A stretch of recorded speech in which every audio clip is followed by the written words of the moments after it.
bismillahi irrahmani irrahim alhamdulilahi rabbil alamin wa sallallahu taala ala sayidina wa mawlana muhammadin wa ala alihi wa sahbih mbokk ñi ngi leen nuyu di leen ziyaare di wax asalaamaaleykum wa rahmatullahi taala wa barakaatu. tey kon ñu ñëw ci suñu numéro ñeenteel. xam naa nag tey dañuy fas yéene waxtaane ay yenn ci kayfiyaat yoo xam ne ibnu taymiya ay dongaam dañoo nettali ne daana ko def. bu ko defee nag am na melokaan woo xam ne ibnul qayyim indi na ko foto na page bi.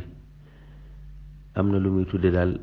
manzilatul xalaq. bu dee dara bu njëkk bi nag ibnul qayyim daa wax ne nit ki ci toll moom bu ko yàlla dimbaliwut duutu mën a jaxasoog mbindeef yi. bu fekkee daal yàlla delloowu ko ci mbindeef yi dëgëral ko duutu mën a muñ jaxasoog mbindeef yi. nee na situation boobu nag Ibnu Taymiya ci njëlbeenu mbiram daana génn dem ca àll ba. nee na benn waaye cay mbokk moo ko nettali. nee na ma topp ko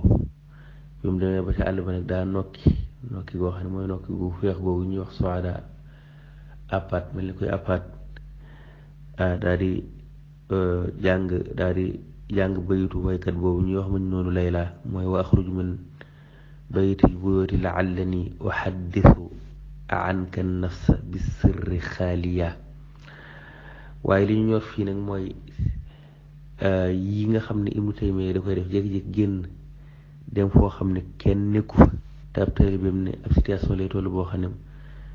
ci manzilatul xalaq la daraja bu njëkk bi nga xam ne bu ci nit ki nekkee mel na ni la muy def moom bu ko yàlla jàppalewul sax delluwaat ak jaxasoog mbindeef yi du yomb nga xam ne day génn dem fu wéet te génn dem fu wéet mel na ni Ibnu Taymiya da ko fonk lool. ndax am na beneen taalibe bi itam bu ko nettali Ibnu Abdul Haadi ci al-Uquud ad-Durriyya wax na ne daana am wërd ay ñaan yoo xam ne bu ko daan def da daan génn te bu génnee day dem foo xam ne lu mel ne jàkka ju wéet lay doon mu di fa fërëñ xar kanam bi ci suuf.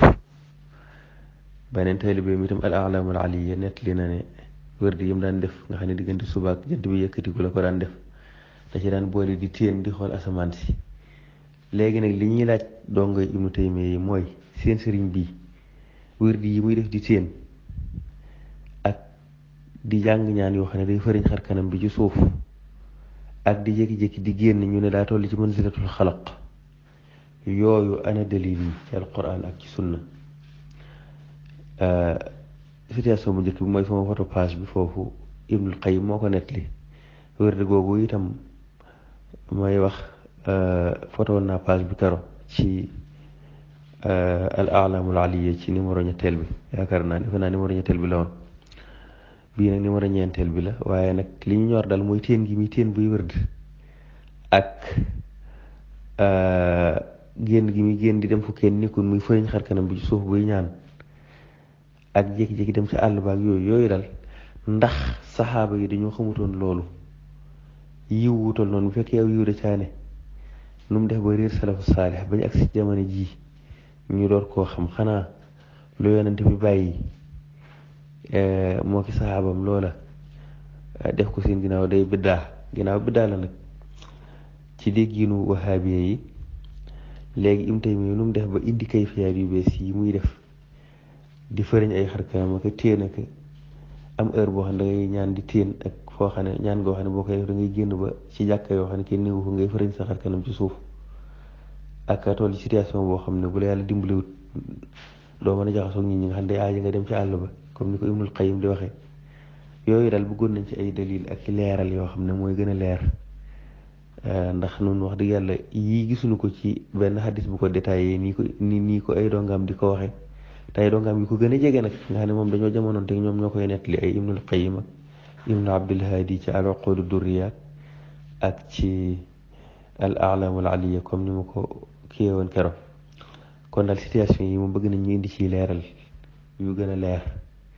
ndax yooyu fu mu newoon ba salafu saalix xamuñu ko woon ak yan mooy dalili Ibnu Taymiya ci loolu ndax